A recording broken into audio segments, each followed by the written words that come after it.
நேர்களே, இப்போ இந்த சீஸ் பயிர் விவகாரத்தில் பலவேறு பொது கேள்விகள் எழும்பியிருக்கிறது.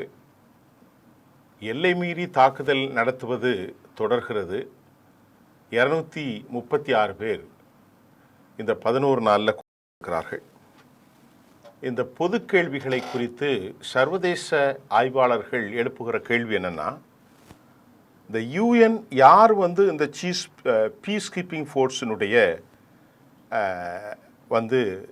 தலைமை பொறுப்பை ஏற்று அதை வழிநடத்துவது. பாயிண்ட் நம்பர் 1, பீஸ் கீப்பிங் ஃபோர்ஸில் யூஎன் செக்யூரிட்டி கவுன்சிலுடைய படைகள் அதில் இணையுமா, எந்த மாதிரியான ஒரு சட்டங்கள் பின்பற்றப்படும், பலஸ்தீன ஃபோர்ஸ் இங்கே யாரை அவர்கள் தேர்ந்தெடுக்கப் போகிறார்கள், அது மட்டும் இல்லாமல் ஐடிஎஃப் ஹமாஸ் இந்த விவகாரத்தில் டிஸ்ஆர்ம் என்கின்ற அந்த நடைமுறைகள் பின்பற்றப்படுமா? இந்த கேள்விகளுக்கு நமக்கு முதலில் பதில் தெரிய வேணும் என சர்வதேசத்திலிருந்து ஏராளமானவர்கள் பேசிக்கொண்டிருக்கிறார்கள். கிட்டத்தட்ட 1000க்கு மேற்பட்ட பலஸ்தீன நோயாளிகள், குழந்தைகள், மெனி ஆஃப் தம் சில்ட்ரன் அடிப்படை மருத்துவம் இல்லாமல் தொடர்ந்து சிரமத்தை அனுபவித்துக் கொண்டிருக்கிறார்கள். ரஃபா எல்லை க்ளோஸ் செய்திருப்பதால் மருத்துவம் நிறுத்தப்பட்டிருக்கிறது. பலர் உயிர் ஆபத்தான நிலையில் அவர்களுடைய உயிரை காப்பாற்றுவதற்கு அவசர எமர்ஜென்சி நடவடிக்கை ஏற்படுகிறது. தற்போது வரை 15,000க்கு மேற்பட்ட நோயாளிகளில் அபாய கட்டத்தில் இருப்பதாகவும் 15,000ல் 4,000க்கு மேற்பட்ட குழந்தைகளும் அடங்குவார்கள் என்பதையும் நாம் இங்கே பார்க்க வேண்டும். அவர்கள் உடனடியாக லைஃப் சேவிங் கேர், அதாவது காசாவை விட்டு அவர்கள் வெளியேற வேண்டும். காசாவில் எந்த ஒரு வசதியும் இல்லை, ஒரு சிறிய மாத்திரை கூட இல்லை, ஒரு பேராசிட்டமால், ஒரு ஆன்டிபயாட்டிக் கூட இல்லை. அவர்கள் லைஃப் சேவிங் கேர் உடனடியாக செல்ல வேண்டும். பல மாதங்களாக ரஃபா கேட் க்ளோஸ் ஆகி இருக்கிறதுனால் பார்டரில் இருந்து எல்லாம் வருவது வேண்டுமென்றே டெலிபரேட்டாக ஒரு அப்டக்கில் புட்டட் அதை ஏற்படுத்தியிருக்கிறார்கள். அது மட்டும் இல்லாமல் இந்த நடவடிக்கைகள் குறித்து உடனடியாக பேச்சுவார்த்தை நடத்த வேண்டும் என துருக்கியினுடைய வெளிவகாரத்துறை அமைச்சர் ஹக்கன் பதானி நேற்று முஸ்லிம் நாடுகளுக்கு வேண்டுகோள் விடுத்திருக்கிறார். அவர் சவுதி அரேபியா, இந்த பேச்சில் துருக்கி, பாகிஸ்தான், இந்தோனேஷியா, யுனைடெட் அரபு எமிரேட்ஸ் மற்றும் எகிப்து போன்ற நாடுகள் இணையக்கூடிய வாய்ப்பில் உடனடியாக இந்த நிலைகளை பற்றி பேச வேண்டும். எல்லை மீறுகிற தாக்குதல், ரஃபா எல்லை க்ளோஸ் பண்ணியிருக்கிறார்கள். தொடர்ந்து சவங்களை, அழுகிப்போன பிணங்கள் ஒப்படைக்கப்பட்டு வருகிறது.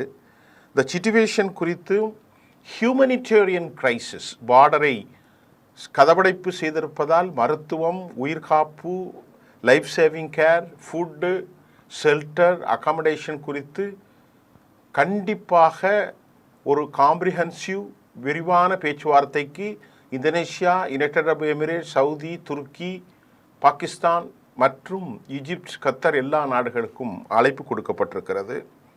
இது மிக முக்கியமான ஒரு செய்தியாக நமக்கு பார்க்கிறோம். இதற்கிடையில் டெத் பெனால்டி என்கிற ஒரு சட்டத்தை இந்த இஸ்ரேல் நிறைவேற்றிருக்கிறார்கள். இந்த சட்டத்தினுடைய கொடூரம் என்னவென்றால், ஒரு யூதனை யார் செய்தாலும் அவன் முதலில் இந்த சட்டத்திற்குள் உட்படுத்தப்படுவான், பெஞ்சமின் நெத்தானியாகுடைய ஆதரவோடு. அதே சமயங்கள் யூதர்களை மோட்டிவேட்டடாக செய்தால் சிட்டிசன்ஸ் யாராக இருந்தாலும் இந்த டெத் பெனால்ட்டி தான், அவனுக்கு மரண தண்டனை. அதே சமயம் இந்த தண்டனையின் கீழ் மாற்று ஒருவனை யூதர் செய்தால் அவனுக்கு இந்த தண்டனை அக்செப்ட் ஆகாது என்கின்ற ஒரு சட்டத்தை நெசட்டில் நிறைவேற்றியிருக்கிறார்கள். மிக முக்கியமாக இதை குறித்து அவர்களுடைய மனநிலையை நீங்கள் பார்க்கலாம். எர்டோகன் 200 பேர் மரணத்தை குறித்து அவர் கடுமையான கண்டனத்தை தெரிவித்திருக்கிறார். எந்த நேரத்திலும் வெஸ்ட் பேங்க் அனெக்சேஷனை குறித்து சிந்திக்கக்கூடாது என்பதையும் அவர் தெரிவித்திருக்கிறார். அதாவது the damage of sanctity of the Al Aqsa mosque. இதற்கிடையிலே காசாவில் தைரல் பலாவில் இஸ்ரேலுடைய தாக்குதல்கள், ஏராளமான பலஸ்தீனியர்கள் wounded due to the drone attacks. அதேபோல் கேன் யூனிஸில் செல் தாக்குதல்களையும் நடத்தி வருகிறார்கள். 45க்கு மேற்பட்ட பலஸ்தீனர்களுடைய உடல்களை இஸ்ரேல் கையொப்பமிட்டிருக்கிறது, அதாவது கைச்சாத்திட்டிருக்கிறது. முறைப்படி அவர்களிடத்திலே ஒப்படைத்து கையெழுத்தை அவர்கள் பெற்றிருக்கிறார்கள். 270 உடல்கள் ஒப்படைக்கப்பட்டிருக்கிறது. இவற்றில் 75 உடல்கள் அடையாளம் காணப்பட்டிருக்கிறது. கிட்டத்தட்ட இந்த சீஸ் ஃபயருக்கு பின்பு 125 முறை எல்லை மீறியிருக்கிறார்கள் இஸ்ரேல் என்ற தகவலும் வந்திருக்கிறது. இதற்கிடையிலே ஹமாஸினுடைய தலைவர் இஸ்மாயில் ஹானி செய்யப்பட்டது குறித்து ஈரான் வெளியிட்டிருக்கக்கூடிய தகவலும் நியூயார்க் டைம்ஸ் தகவலும் மாறுபடுகிறது.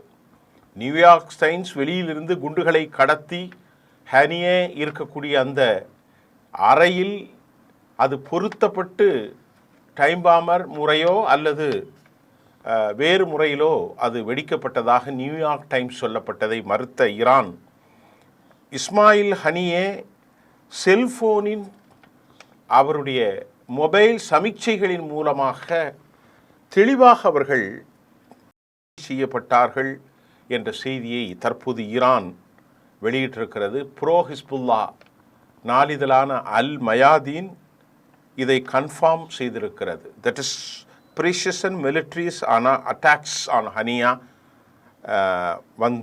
என்பதை, அதாவது அந்த லொக்காலிட்டி வயா ஹிஸ் செல்ஃபோன் என்பதையும் போட்டிருக்கிறார்கள். இந்த நடவடிக்கையில் இஸ்மாயில் ஹனியை தாண்டி மிக முக்கியமாக ஹசன் நசுருல்லா அக்டோபர் 1, 2024 பட்டார். ஐஆர்ஜிஸினுடைய மிக முக்கியமான கமாண்டர் சீஃப் அப்பாஸ் நெலோஃபருசான் அவர் செப்டம்பர் மாதத்தில் இதே முறையிலே பெய்ரூட்டிலும் அவர் உள்ளாக்கினார். இதையெல்லாம் ஆய்வுகளின் மூலமாக இஸ்ரேல் நடந்த நடவடிக்கைகளை தற்போது ஈரான் அறிவிப்பு செய்திருக்கிறது. ஈரான் ஒரு ஒருங்கிணைந்த அட்டாக் ஹிஸ்புல்லா, ஹமாஸ், ஹவுதி இதனை தான் முன்னெடுத்ததையும் அவர்கள் தங்கள் அறிக்கையிலே கூட்டியிருக்கிறார்கள். 10 அதாவது யூத ஷெல்டர்கள் ஏராளமானவர்கள் தங்கள் போரிலே அவர்கள் தாக்கி அழித்ததாகவும் 46லிருந்து 61 அமெரிக்க மில்லியன் டாலர்களை தமக்கு செய்து செலவு ஏற்பட்ட இந்த 12 நாள் போரில் என ஈரான் தெளிவாக அறிவிப்பு செய்திருக்கிறார்கள். அது மட்டுமல்லாமல் சென்ட்ரல் இஸ்ரேலில் அவர்கள் தாக்குதல் நடத்தியது, இஸ்ரேல் இராணுவ தளங்கள் மிசைல்ஸ் இலக்காக்கப்பட்டது. இதையெல்லாம் அவர்கள் சொன்னாலும் இஸ்ரேல் தங்கள் நாட்டில் எப்படி தாக்கினார்கள் என்பதையும் ஈரான் வெளிப்படுத்தியிருக்கிறது. எமது நாட்டில் உள்ள குடோன்கள், மிசைல் குடோன்கள், ஏர் டிஃபென்ஸ் சிஸ்டம்ஸ் இலக்குகளை இஸ்ரேல் தாக்கியது உளவு அமைப்பின் மூலம் என்பதும் கூட அது சொல்லப்பட்டிருக்கிறது.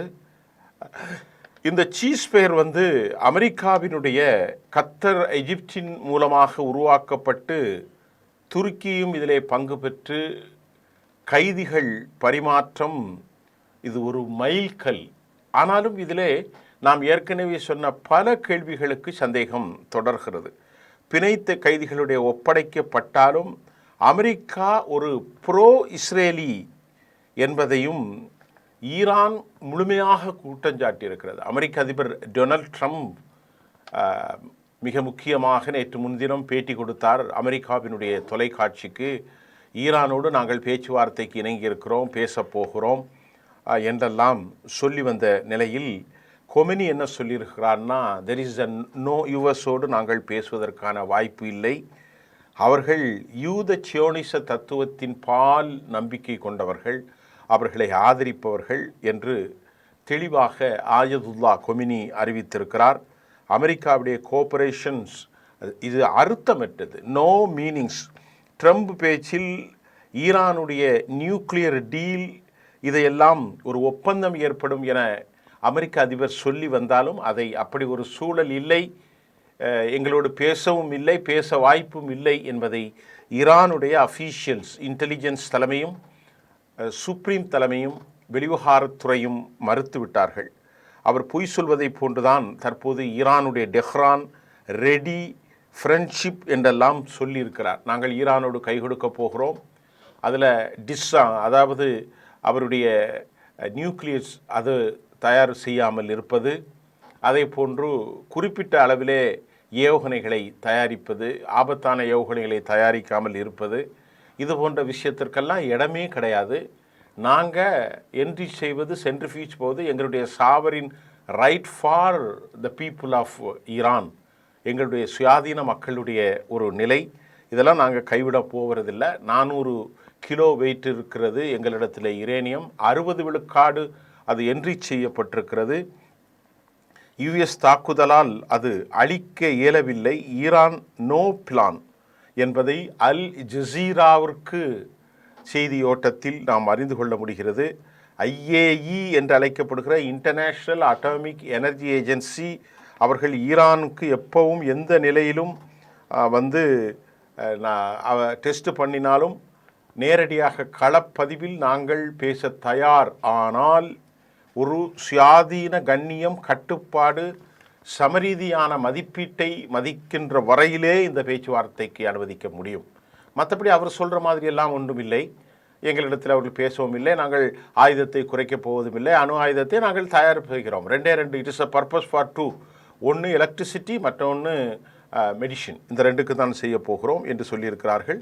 மறுபடியும் ஈரான் என்ன சொல்கிறது, ஜீரோ என்ரிச்மெண்ட் லிமிட்ஸ் மிசைல், இவங்க சொன்னதெல்லாம் ஜீரோ என்ரிச்மெண்ட்ஸ், அமெரிக்கா எதுவுமே இருக்காது, எல்லாம் க்ளோஸ் பண்ணிடுவாங்க. அடுத்து லிமிட்டட் மிசைல்ஸ், சும்மா பேருக்கு வச்சுக்கிடலாம், அவெல்லாம் வச்சுக்குவோம், அமெரிக்கா வச்சுக்கிடலாம், இஸ்ரேல் வச்சுக்கிடலாம், ஆனால் இவன் வைக்கக்கூடாது. லிமிட்டட் மிசைல்ஸ் அண்ட் ரீஜனல் டைஸ்அப், எல்லாரோடையும் இணைய வேண்டும் என்று சொல்லுகிறதற்கு அப்பாஸ் அராகசி என்ன சொல்லியிருக்கிறார், it is a illogical and unfair.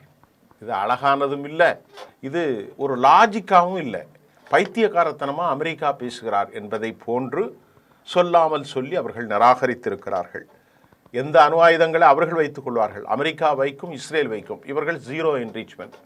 2வது தான் முக்கியம், லிமிட்ஸ் மிசைல்ஸ். அவன் நினைக்கிற மாதிரிலாம் ஆபத்தான மிசைல்களை தயார் செய்யக்கூடாது, அவர்கள் எல்லாவற்றையும் தயார் செய்வார்கள், இஸ்ரேலும் தயார் செய்யும், ஆனால் இவர்கள் வைக்கக்கூடாது. அது மட்டும் இல்லாமல் ரீஜனல் டைஸ், அவன் சொல்கிற நாடுகளோடு நட்புறவோடு இருக்கணும், இதெல்லாம் வாய்ப்பே இல்லை. 2வது ட்ரம்ப் என்ன சொல்கிறாரு, மிடில் ஈஸ்ட் ஸ்டெபிலிட்டி, இதெல்லாம் இருந்தால் ஒரு நிலைத்தன்மை இருக்கும் என்பதை சிபிஎஸ்சிக்கு பேச்சு கொடுத்தார். தெஹ்ரானுடைய கதவுகள் திறக்க வேண்டும், ரீஜனல் இந்த டிப்ளமேட்டிக்கில் அவர்கள் இணைய வேண்டும் என்று சொல்லியிருக்கிறார். அது இல்லை என்றால் is is a hell out of Iran, Arab Israel normalisations impossible என்ற தகவலும் நமக்கு இப்பொழுது கிடைத்திருக்கிறது. இன்றைக்கு ஈரான் முழுமையாக மறுத்துவிட்டது, இது முக்கியமான செய்தி. ஆயிரக்கணக்கான பேர் உடல் ஆபத்தான நிலையில் அவருடைய உயிரை காப்பாற்ற குழந்தைகள் போராடி கொண்டிருக்கிறார்கள். முஸ்லீம் நாடுகள் கூட்டமைப்பை உடனடியாக கூட்ட வேண்டும் என துருக்கி வேண்டுகோள் விடுத்திருக்கிறது. மீண்டும் தாக்குதல்களை கூட நடத்தி கொண்டிருக்கிறார்கள். தற்போதைய நிலை இப்படி இருக்கிறது. சர்வதேச ஆய்வாளர்கள் தலைமை தேர்ப்பது யார், இதை வழிநடத்துவது யார், யுஎன் பீஸ் கீப்பிங் ஃபோர்ஸ் இதில் இணையுமா, பலஸ்தீனத்தினுடைய ஃபோர்ஸ் யாரை அவர்கள் தேர்ந்தெடுக்கப் போகிறார்கள், ஐடிஎஃப், ஹமாஸ், ஆயுத மௌனிப்பு எல்லாம் கேள்விகள் எழுந்த நிலையில் இந்த போர் நிலை எப்படி முடியும் என்பதை நாம் பொறுத்திருந்து பார்ப்போம். மீண்டும் நாளை சந்திப்போம்.